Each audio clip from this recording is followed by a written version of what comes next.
우리에게 주신 하나님 말씀은 고린도전서 1장 14절부터 17절 말씀이 되겠습니다.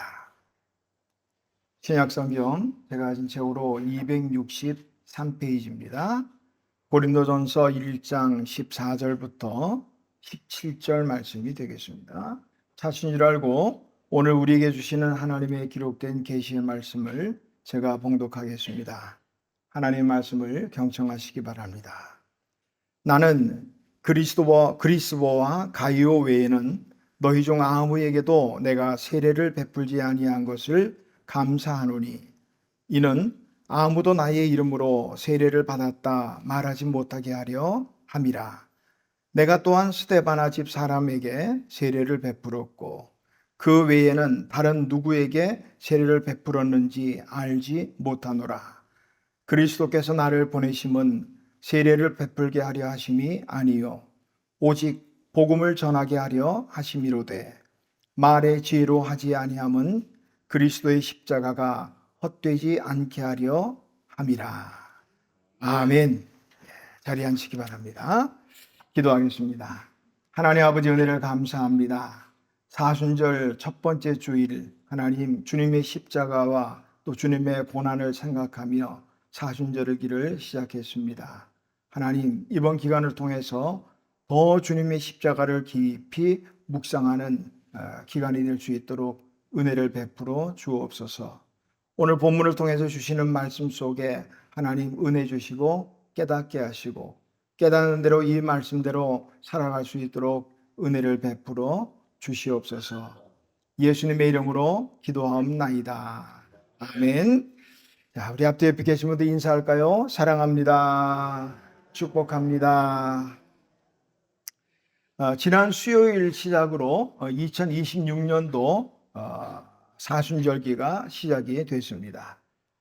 사순절은 교회의 성탄절 또 부활절 등과 함께 대단히 중요한 절기입니다.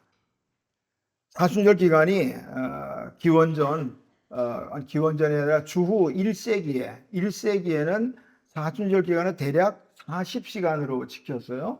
아마도 그때 당시에는 예수님이 십자가에 달리시고 부활할 때까지 그 시간을 아마 추정할 때 40시간으로 추정을 했던 것 같아요. 그것을 기념하면서 40시간을 사순절기로 처음에는 시작을 했다가 주후 325년 니케아에서 일어난 종교회의에서 오늘 지키는 것처럼 40일로 결정이 돼서 지금까지 사순절로 지키고 있습니다. 사순절은 지난 수요일부터 시작해서 올해는 4월 첫 번째 주일이 부활주일이 되네요. 그때까지 총 46일이지만 주일은 제외하고 40일을 우리 사순절 기간으로 지킵니다. 성경에서 이 40이라는 숫자가 가지는 의미들이 제법 중요한 일들이 있어요. 이 40이란 40일 혹은 40년 뭐 이런 등의 숫자인데 예수님께서 공생애를 시작하기 전에 40일간을 금식하시고 그리고 공생애를 시작하셨거든요. 모세도 광야에서 40년을 준비하고 그리고도 하나님의 말씀을 받기 위해서 시내산에 올라가 40일을 금식하며 하나님의 말씀을 받았고 선지자 엘리야도 하나님께로 갈 때 40일을 금식하고 그리고 하나님을 만나고 이스라엘 백성들은 40년을 광야에서 뭐 좋은 말로 하면 훈련을 받았고 이런 것처럼 오늘 사순절 40일의 기간 동안에 예수님의 고난과 십자가의 또 죽으심, 부활, 이 신앙을 준비하는 영적인 준비의 기간으로 삼을 수 있기를 바랍니다. 해마다 매번 그냥 똑같이 돌아오는 사순절이니까 오늘 기도도 하셨지만 그냥 또 매년 돌아가는 거니까 습관적으로 사순절이구나 그리고 지나가기보다는 좀 다시 한번 주님의 십자가에 좀 집중하는 그런 기간이 되었으면 좋겠습니다. 20세기 최고의 피아니스트로 알려진 우리 루빈스타인이라는 분이요. 누군가가 루빈스타인에게 물었어요. 어떻게 해서 이렇게 음악으로 성공할 수 있게 됐습니까? 그 당신의 음악으로 성공이라면 성공의 비결은 무엇입니까? 그렇게 물으니까 루벤스타인이 그랬다는 거예요. 무관심입니다. 무관심이라. 다소 의외의 대답이 나왔어요. 무관심한데 어떻게 음악으로 성공할 수 있었을까? 무슨 뜻인지 궁금해 물으니까 그렇게 말했다는 거예요. 나는 음악 외의 모든 것에는 무관심하기로 했습니다. 그러니까 음악에만 집중했다는 얘기겠죠. 이번 사순절 기간을 좀 십자가 외에는 무관심하면 좋겠습니다. 좀 십자가에만 좀 깊이 집중하는 그런 시간으로 삼으면 매년 돌아왔던 사순절이고 또 앞으로도 우리가 또 맞을 사순절이지만 좀 새로운 사순절의 어떤 의미가 새겨지지 않을까 생각을 해봅니다. 십자가를 깊이 묵상하는 시간. 위대한 봉사 스펄전 목사님이요, 한 번은 이 벽에 걸린 십자가를 가만히 바라보다가 자신의 그 가슴을 치며 한탄했다 그래요. 왜 그런가 하니까 십자가를 봐도 눈물이 나오지 않더라는 거예요. 저 십자가가 어떤 십자가인가? 눈물이 나와야 되는데 눈물이 말라버렸다. 그래서 한탄했다. 그런 이야기가 전해집니다. 십자가를 바라봐도 감동이 없는 사순절이 아니라 십자가의 감동을 회복하는 그런 사순절기가 될 수 있기를 주님의 이름으로 권면을 드립니다. 자, 오늘 본문으로 들어가서요, 사도 바울이 고린도 교회의 분쟁의 원인을 보면서 자신을 비롯한 사람 중심으로 가기 때문에 결국 분쟁이 일어났다라고 본 것 같아요. 그러면서 말하죠. 누가 너희를 위해 십자가를 졌느냐? 누가 너희를 위해 십자가에 못 박혔느냐? 이러면서 반문하면서 지난주에 물었었죠. 자, 오늘 이 과정 속에서 바울은 자신을 예로 들면서 이제는 물어요. 바울이 너희를 위하여 십자가에 못 박혔느냐? 다른 사람 얘기하잖아요. 아울러가 그 사람이 어떤 사람인데, 게바가 어떤 사람인데, 게바, 베드로, 이방인하고 같이 먹는다고 그거 혹시라도 예루살렘 교회에 책망받을까봐 숨기고 있던 그런 사람, 남들 타박하지 않고요, 자기만 예를 드는 거예요. 바울이, 내가 너희를 위해 십자가에 못 박혔느냐? 바울의 이름으로 너희에게 세례를 주었느냐? 아니라는 거예요. 그러면서 오늘 읽은 말씀 속에서 보니까 자기가 몇몇 사람 외에는 세례를 베푸지 않은 것을 참 감사하게 생각한다.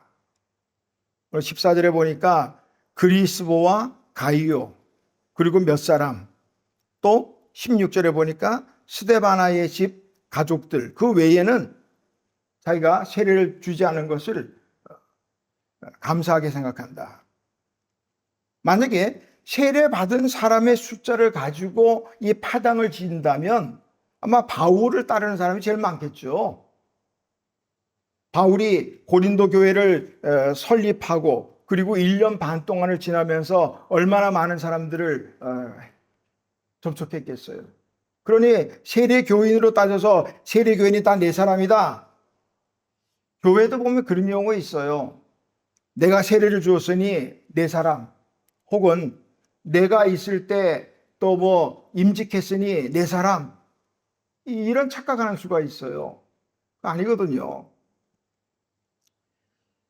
분명히 누구의 이름으로 세례를 주든 간에 다 예수 그리스도의 사람이라는 것을 알면서도 그걸 가지고 자꾸 분쟁을 일삼는 고린도 교회 성도들에게 말하는 거죠. 세례를 많이 베푸는 거 귀한 일이에요. 세례 베푸는 거 정말 귀한 일입니다. 세례 베푼다는 건 뭐예요? 우리 교회를 갔다가 뭐 30년, 50년 다니고 세례 받지 않잖아요. 대부분 세례 받으면 초신자일 거거나 예수 믿은 지 얼마 안 된 사람, 뭐 그런 경우가 대부분이죠.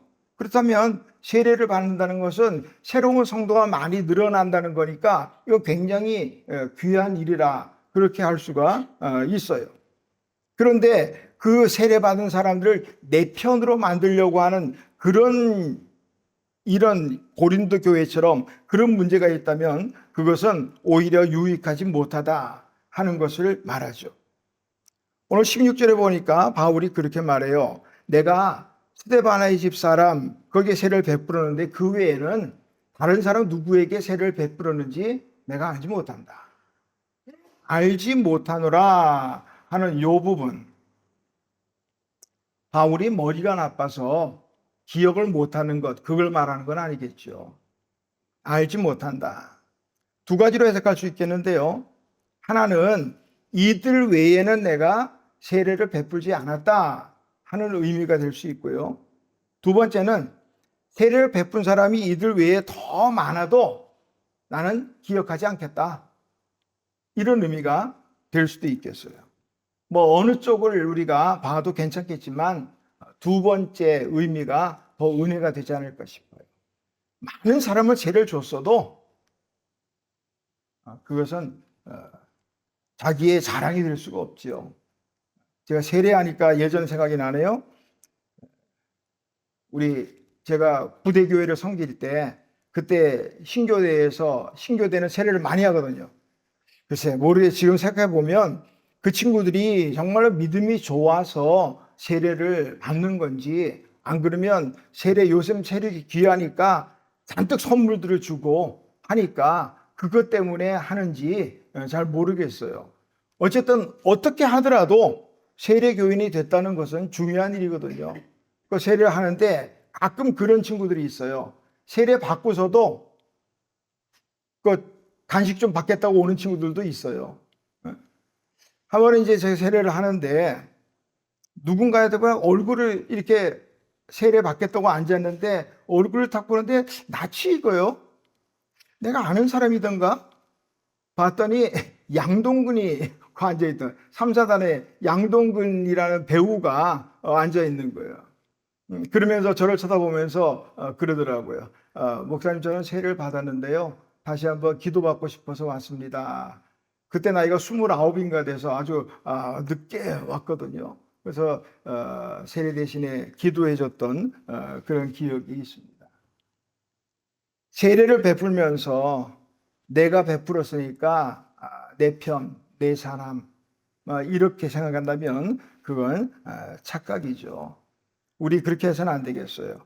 교회 안에는요, 내 편이 없어요. 내 사람이 없어요. 있어서도 안 되고 만들어서도 안 됩니다. 교회 안에는 오직 그리스도인, 그리스도의 사람만 있을 뿐이라 하는 것을 우리가 기억해야 되겠습니다. 사도 바울이 자기가 세례를 준 사람들이 얼마나 있든지 모르겠다, 나는 알지 못한다, 기억하지 않겠다, 이렇게 말하게 된 이유는 뭐예요? 오늘 17절 끝에가 중요한 말씀인데, 그리스도의 십자가가 헛되지 않게 하려 함이라. 그리스도의 십자가가 헛되지 않게 하렵니다. 그래서 내가 세례를 베풀었어도, 내가 전도한 사람이라도 내 사람 아니다, 기억하지 않겠다는 거예요. 오직 하나님의 사람이라는 거예요. 하나님의 사람. 오늘 바울이 너희를 위하여 십자가에 못 박혔느냐? 옛말에 이런 속담이 있어요. 저승길과 변소는 대로 못 간다. 여기에 대라는 대신할 대자입니다. 저승길과 변소, 용변을 보는 일은 누가 대신할 수 없다, 그런 뜻이겠죠. 실제로 그렇잖아요. 누가 죽는다고 대신 죽을 수 있나요? 그 사람의 수에 달린 거죠. 하나님이 오라시면 가는 거지, 누가 대신해서 저 사람 데려가십시오, 그럴 수 없는 노릇이고, 화장실도 마찬가지예요. 근데 그것뿐이 아니라 우리 삶은 누가 대신할 수 없어요.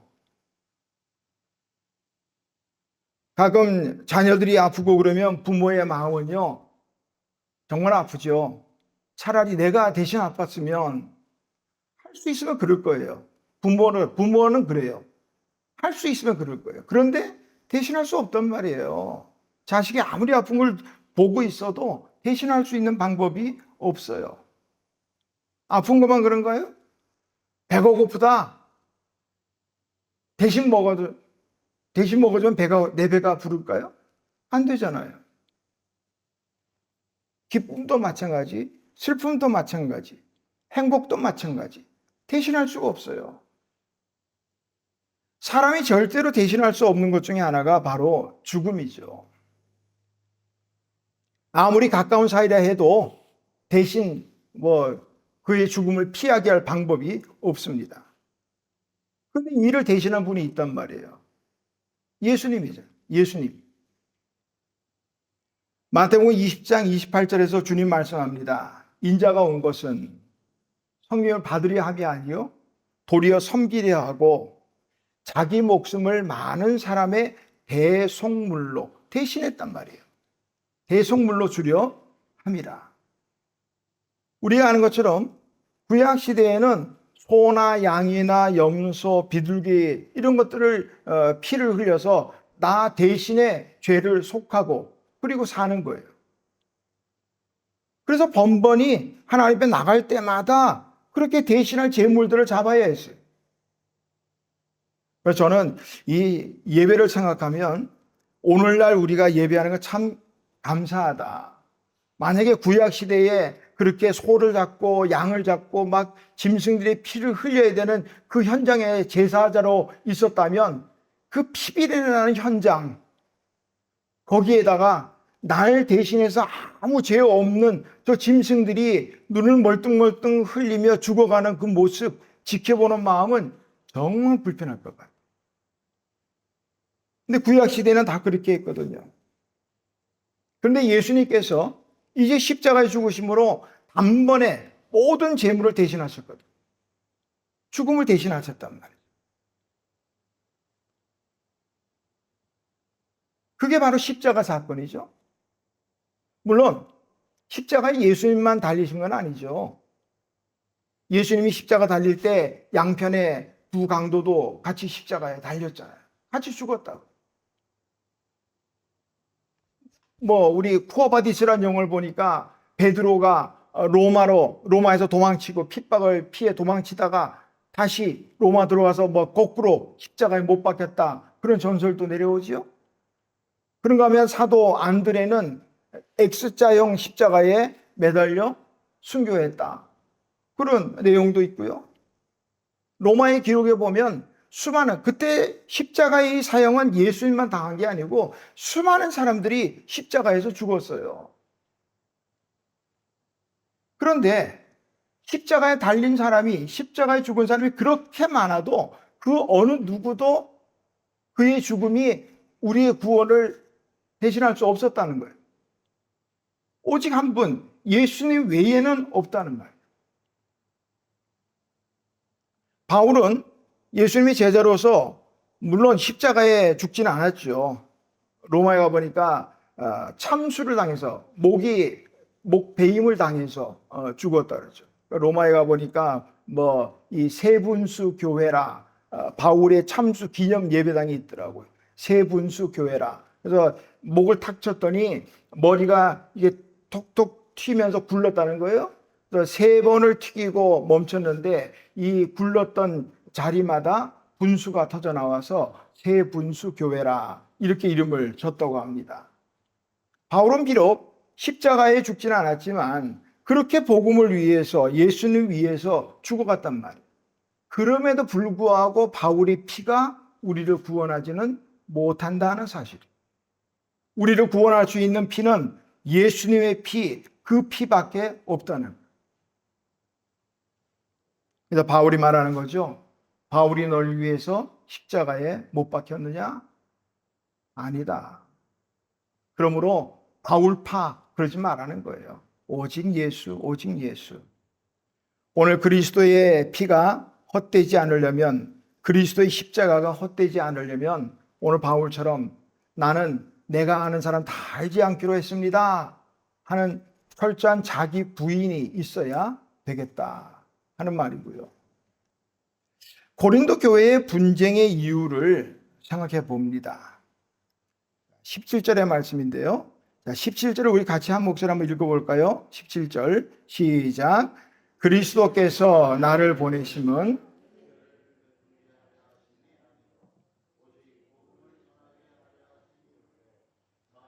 지혜로 하지 아니함은 그리스도의 십자가가 헛되지 않게 하려 함이라. 아멘. 오늘 바울이 17절에 말합니다. 그리스도께서 나를 보내심은, 이 말에서 먼저 생각할 것은 예수님께서 보내셨다는 거예요. 내가 이전에 선 게 그냥 내가 뭐 나와서 내가 믿음이 좋아서 뭐 이렇게 선 게 아니라 주님께서 보내셨다는 거예요. 오늘 바울도 마찬가지. 그리스도께서 나를 보내심은 세례를 베푸는 게 목적이 아니라는 거예요. 뭐예요? 복음을 전하는 것. 이게 목적이다.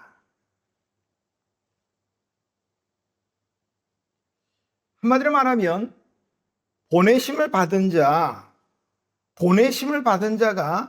자신의 어떤 사명을 제대로 깨닫지 못하면 이렇게 되겠단 말이에요. 고린도 교회처럼. 하나님 왜 나를 보내셨을까? 하나님이 왜 오늘 이 자리에 있게 하셨을까? 이 보내신 자의 사명을 생각하지 깨닫지 못하면 니파네파 분쟁이 일어날 수밖에 없지요. 예수님께서 나를 보내신 것은 세례를 베풀게 하는 게 목적이 아니다. 물론 세례를 그러면은 가급적이면 안 베풀어야 되는가? 그건 아니에요. 성경에 보니까 세례를 베푸는 거는 어쩌면 주님의 명령이에요.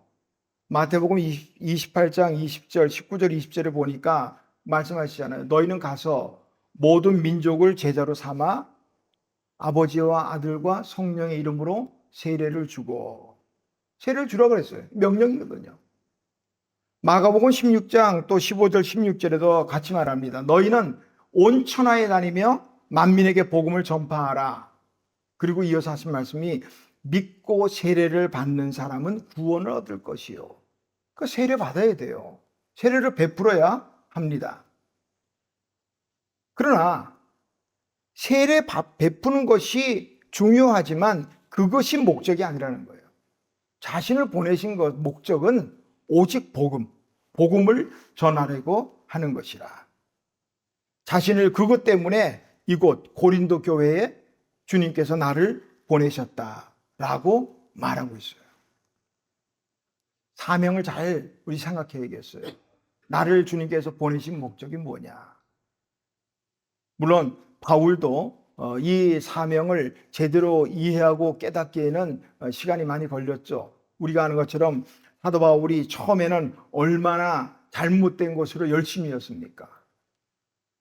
예수 믿는 자를 핍박하기 위해서 온 군데 다니면서 공의의 장로들에게 증서를 받아가지고 사람들을 옥에 가두고 여기에 앞장섰거든요. 최초의 순교자라고 할 수 있는 우리 스데반 집사요. 그 사도 바울이 선동으로 시작됐잖아요. 이렇게 열심히 했던 사람이에요. 어느 날도 다메섹으로 그 먼 데까지, 이스라엘 다메섹이 지금의 시리아의 다마스커스죠. 이 먼 데까지 예수 믿는 자를 잡기 위해서 출동합니다. 그러다 다메섹 가는 길에 강력한 빛을 받고 그리고 눈이 멀게 되죠. 사흘 동안은 눈이 먼 상태로 있다가 주님께서 아나니아라는 선지자에게 가서 사울이라는 사람이 있으니 안수해서 눈을 뜨게 하라. 그랬더니 아나니아가 그걸 말하죠. 아이고 주님, 그 사람은 소문이 아주 우리에게는 좋지 않습니다. 차라리 그 사람은 눈 먼 게 훨씬 낫겠습니다. 물론 성경에 나오는 얘기 아니고 우리가 추측하는 거예요. 차라리 눈 먼 데로 있는 게 복음을 위해서는 낫겠습니다. 그런 식으로 말할 때 주님께서 말씀합니다. 아니다. 이 사람은 내가 내 이름을 이방인과 임금들에게 또 이스라엘 자손에게 전하기 위해 세운 나의 택한 그릇이다. 그러면서 안수해 주니까 눈을 뜨고, 그때부터 바울은 자신의 이 삶의 목적을 바로 하게 됐죠. 그 전까지 바울은 자신의 목적이 오직 율법의 수호. 그래서 율법을 반대하는 은혜와 이 또 복음을 전하는 사람들을 그렇게 핍박했잖아요. 근데 예수님 만나고 나서 사명을 제대로 깨닫고 나니까 달라졌어요. 잘못된 목적, 잘못된 열심은 생명을 살려야 될 사람이 오히려 생명을 죽이더란 말이죠. 스데반 집사처럼.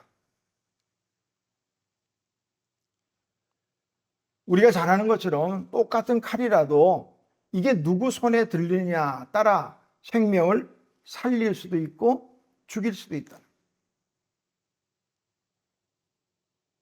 정말 유능한 요리사의 손에 들린 칼은요, 그 칼을 갈 때 그 손에서 맛있는 요리가 만들어지고, 또 유능한 의사의 손에 들렸을 때는 죽어가는 생명을 살리잖아요.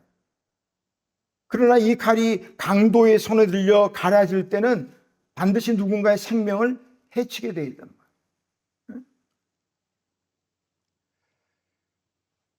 사도 바울의 이 그리스도께서 나를 보내심은 자신을 보내신 이 목적, 어떻게 하면 사명의식을 생각하면서 잠깐 생각해 봤어요.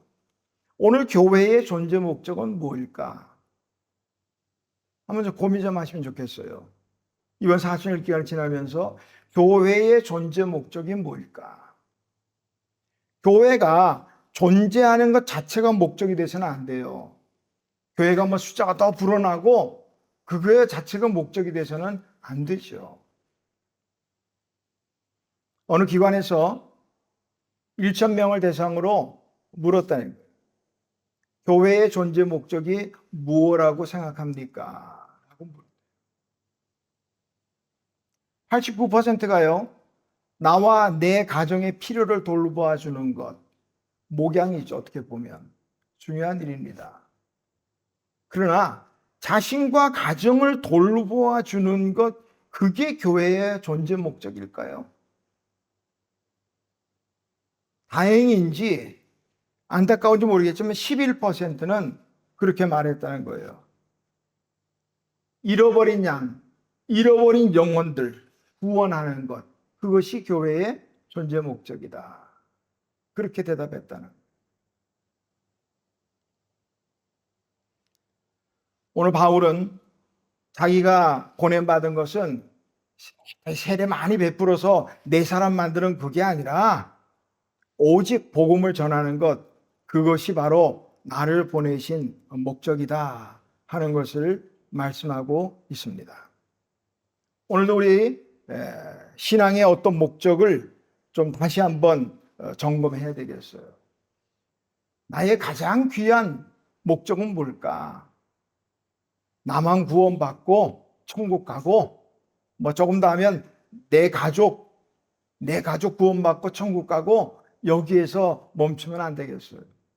하나님이 가장 귀한 것, 요즘 자꾸 반복이 됩니다만은 우리 표를 삼은 것처럼 영혼 구원하여 제자 삼는 건강한 교회. 건강한 교회는 그래야 되겠어요. 영혼 구원이 있어야죠. 영혼 구원이 있어야죠. 하나님이 가장 기뻐하시잖아요. 누가복음 15장에 나오는 것처럼 잃어버린 양과 잃어버린 드라크마, 잃어버린 아들, 그 비유에 나오는 이 목자, 이런 양을 찾기까지 찾는 이 목자의 마음은 하나님의 마음이거든. 잃어버린 양 하나를 위해서, 그 잃어버린 양 한 마리 돌아오게 하기 위해서 주님은 기다리셔요. 언제까지? 1000년을 하루같이. 이게 하나님 마음이거든. 그 영혼 구원이 얼마나 중요한 것인가. 하나님의 관심이 죽어가는 영혼 구원에 있다면 우리 역시도 마찬가지로 거기에 목적을 맞춰야 되지 않을까 싶습니다.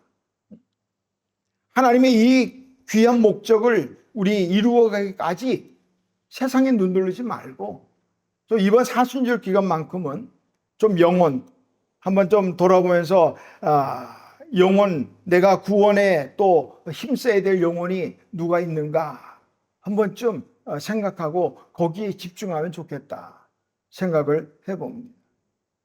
집중력이 중요해요.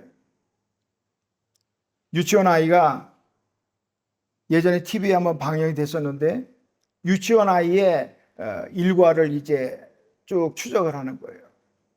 아이가 이제 유치원에서 마치고 집으로 이제 돌아오는데 유치원에서 집에까지 거리는 불과 5분 거리라는 거예요. 5분이면 집에 온다는 거예요.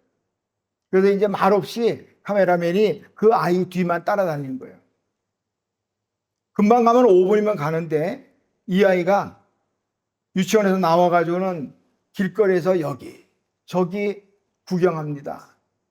장난감도 쳐다보고 중간에 또 맛있는 거 파는데 냄새도 맡아보며 침도 꼴딱꼴딱 삼키기도 하고 또 갔더니 재미난 거 이것들을 막 구경하고 그래서 동네 아이들도 열심히 뛰어노는 모습도 구경하고 자기도 끼고 싶었겠죠. 이렇게 하다 보니까 5분 거리면 올 수 있는 그 거리를 1시간 걸리더라. 1시간. 영혼 구원이라는 이 최종의 목적, 하나님이 가장 귀하게 여기시는 이 목적을 잊어버리고 세상에 눈길을 돌리면 우리 방황하게 된다는 거예요. 이번 사순절 기간만큼은 좀 영혼 구원, 예수님의 십자가 여기에 좀 집중하고 초점을 맞췄으면 좋겠다 생각을 해봅니다. 바울은 십자가 복음을 전함에 있어서 오늘 보니까 말의 지혜로 하지 않는다 이렇게 말해요. 말의 지혜로 하지 않겠다. 말의 지혜로 하게 되면 그리스도의 십자가가 헛될 수 있기 때문에 오늘 요 말씀이요. 그리스도의 십자가가 헛되지 않게 하려 함이라. 요 말씀은 우리가 뭘 전제하냐면 그리스도의 십자가가 헛될 수 있다는 것을 전제하는 거예요. 그러니까 오늘 우리는 예수님의 이 십자가가 헛되지 않도록 해야 되겠다 하는 말이죠. 헛되다 하는 이 말 히브리어의 의미는 어떤 뜻이 있느냐면 내용은 다 사라지고 형식만 남아있는, 좀 더 편하게 말하면 알맹이는 없고 껍데기만 있는, 이게 헛되다는 거예요. 복음이라고 말은 하지만 정작 그 속에 복음이 없는, 우리가 믿음 이야기하지만 정작 그 속에는 전혀 믿음과 상관이 없는 삶, 이게 바로 헛된 거예요. 말의 지혜로 하면 바로 그렇게 된다는 거예요. 근데 사실 바울이 이 고린도뿐이 아니라 로마가 지배하는 모든 나라 그리스를 중심으로 이 사람들은 철학과 수사학이 굉장히 발달한 곳이거든요. 그래서 늘 이 아레오바고라는 곳 보면 이 저작거리에는 늘 토론하는 사람들로 바글바글해요. 그러면서 철학을 논하고 인생을 논하고 이 철학자, 그러면서 수사, 말, 언변을 배우고 그렇게 하거든요. 근데 여기에 보면 바울도 언변이나 이 수사학에 대해서는요 누구에게 못지않게 대단한 사람이잖아요. 한 가지 사건을 보면 사도행전 14장에 가면 루스드라에 간 기억이 있어요. 루스드라에 갔는데 바울과 바나가 갔는데 나면서부터 걷지 못하는 사람이 거기에 앉아 있어요. 뭐 나이가 얼마 되지는 알 수는 없습니다만은, 근데 바울이 그 사람을 가만히 보니까 성경에 있는 그대로요. 그 사람에게 구원받을 만한 믿음이 보였어요. 그래서 바울이 말합니다. 일어서라. 일어서라. 한마디 했더니 그 사람이 일어나서 걸어버려요. 자, 이런 일이 생겼다면 우리 어떤 반응이 일어날까요? 주변의 사람들은 그 사람이 어떤 사람인지 다 알아요. 나면서부터 걷지 못하던 그 사람. 그런데 일어나라 한마디에 일어나서 걸었단 말이에요. 난리가 났죠, 뭐. 난리가 나면서 사람들이 뭐라고 했냐면, 와, 신이 사람의 모양을 입고 왔다. 신이 아니고는 그렇게 할 수가 없다는 거예요. 신이 사람을 입고 왔다 하면서 바울에게는 별명을 줬는데 헤르메스라. 헤르메스는 뭐냐면 그리스의 신 중에 웅변의 신이라, 이런 뜻이 있어요. 웅변의 신이라. 그러니까 말을 잘한다는 거예요. 그러니까 나면서부터 걷지 못한 사람이 일어나 벗는 거 아니겠느냐. 이렇게 말해요. 이렇게 보면 바울은 언변도 뛰어난, 그리고 우리가 아는 것처럼 당대 최고의 문화, 가말리엘 문화에서 배웠던 사람 아니에요? 말로, 언변으로 한다면, 말의 지혜로 한다면 바울 누구 못지않게 할 수 있는 사람이에요. 근데 바울은 그렇게 말하지 않습니다. 내가 말의 지혜로 복음을 전하지 않는다. 내가 말의 지혜로, 내가 잘하는 세상 말로, 말빨로 복음을 전해서 사람들을 설득시키려 한다면, 그렇다면 그리스도의 십자가는 헛될 수밖에 없다. 그래서 말의 지혜가 아니다. 오직 복음으로 한다. 복음을 전할 때는요, 말 잘 못해도 괜찮아요. 어떤 분 또 전도하라 그러면 가장 두려운 게 그거예요. 난 말을 잘 못해. 네, 말 못해도 괜찮아요. 내 속에 들어있는 이 복음에 대한 열정, 진심, 이거 가지고 나가면요, 괜찮아요. 말 못해도 괜찮아요. 성령님께서 그 입술을 움직여 주실 것이고, 좀 어눌하고 버벅거리는 말투라 할지라도 하나님은 그 속에서 역사를 일으키실 거기 때문에, 우리도 앞으로 누군가에게 복음을 전한다면 말로 승부 보려고 하지 마세요. 내 속에 있는 하나님 성령의 능력, 역사하심으로 하면 되겠어요. 그거 정말 힘들면 삶 속에서 삶의 열매로 증거하자고요. 입술 열기가 정말 힘들다면. 미국의 유명한 목사님 가운데 헨리 비처라는 목사님이 있었는데요. 교회가 크게 부흥하고 또 성장도 했는데, 보스턴에서 목회할 때 누군가가 목사님에게 물었다는 거예요. 목사님의 교회의 성장 비결이 어디에 있습니까? 교회 성장 비결이 어디에 있습니까? 했더니 헨리 비처 목사님이 이렇게 대답했다고 합니다. 예, 저는 주일에 설교합니다. 그러면 제 450명의 성도들은 월요일부터 나가서 일주일간 복음으로, 삶으로 전도합니다. 그게 성장의 비결이에요. 들은 복음의 말씀들을 삶으로 살아낸다는 거예요. 이번 사순절 기간 동안 또 한번 그랬으면 좋겠어요. 말씀을 듣는 데서 그치지 마시고, 듣는 것에서 만족하지 마시고, 이 들은 대로 삶 속에서 또 열매를 맺어가면 좋겠다 싶습니다. 매년 돌아오는 사순절이다 보니까 우리가 자칫 습관적으로 의미 없이 또 보낼 수가 있어요. 다시 한번 말씀드리지만 금번 사순절은 정말 새롭게 되기를 원합니다. 십자가를 더 깊이 묵상하고 십자가의 그 사랑과 희생을 경험할 수 있는 그런 기간으로 삼았으면 좋겠어요.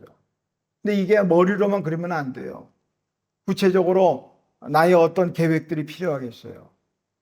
이번 사순절 기간에 어떻게 좀 더 십자가를 깊이 더 묵상할 수 있을까? 좀 의미 있는 어떤 계획들을 한번 세워보자고요. 예를 들면 이번 사순절 기간 동안에 내가 매일 아침 하루를 시작할 때 하나님의 말씀, 성경을 읽고 시작하겠다. 한 장이라도 괜찮아요. 그 습관을 들여야 되거든요. 40일이면 충분히 습관이 듭니다. 어떤 일들을 습관을 만들려면 21번을 하면 습관이 된다 그래요. 40일이면 충분합니다. 우리 새벽기도에 한번 도전해 보시겠어요? 우리 가운데 어떤 분은 이미 새벽기도에 도전하는 분이 계셔요. 새벽기도 해보자고요. 일주일에 한번 금식도 해보면 어떨까요? 해보는 형식이 아니라 정말 십자가를 생각하며 일주일에 한번 금식해보고, 또 누군가를 또 기쁘게 할 수 있는, 왼손이 하는 것을 오른손이 모르도록 그렇게 한번 해보는 이런 구체적인 어떤 내 계획들을 가지고 살아간다면 이번 사순절은 그 어느 때보다 더 의미 있는, 또 깊이 있는 사순절이 되지 않을까 싶습니다. 이번 한 주간 살아가면서 그리스도의 십자가가 내 삶 속에서 헛되지 않도록 살아가시는 우리 한 주간 되시기를 바랍니다. 하나님 아버지 은혜를 감사합니다. 사도 바울을 통해서 고린도 교회에 일어난 분쟁의 원인들을 또 생각해 보면서 하나님, 오직 그리스도의 십자가, 오직 복음, 하나님, 우리가 사람의 생각과 인간의 중심, 나의 보내심 받은 그 사명을 잊어버리는 순간, 그때부터 인생은 혼란스럽고 분쟁할 수밖에 없는 것을 우리가 봅니다. 하나님, 이번 사순절 기간에 오직 복음, 오직 십자가에 집중할 수 있도록 은혜를 베풀어 주시옵소서. 하나님이 가장 기뻐하시는 영혼 구원, 한 영혼을 생각하며 기도하고 또 그를 위해서 묵상하고, 아버지 하나님, 이번 사순절이 그 어느 해보다도 더 깊이 있는 우리 사순절 기간, 십자가의 그 향기가 더 짙어지는 그런 사순절로 삼을 수 있도록 은혜를 베풀어 주시옵소서. 예수님의 이름으로 기도하옵나이다. 아멘.